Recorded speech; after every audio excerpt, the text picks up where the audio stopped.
Nagpatawag ako sa meeting na sa para malaman. Problema ang ating kumpanya.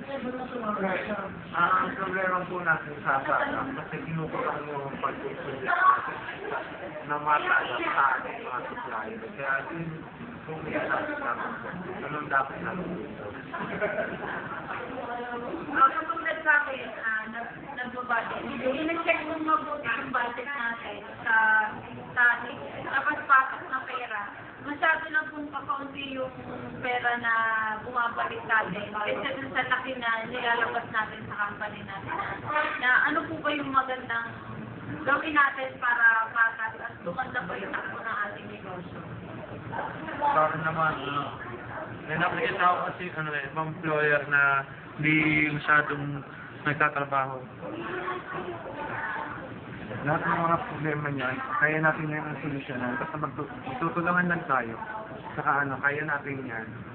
Kaya kung kayo binigyan ng mga, kaya kung kayo binigyan ng ganyan mga trabaho, para gawin nyo yung inyong responsibility, alam ko kaya.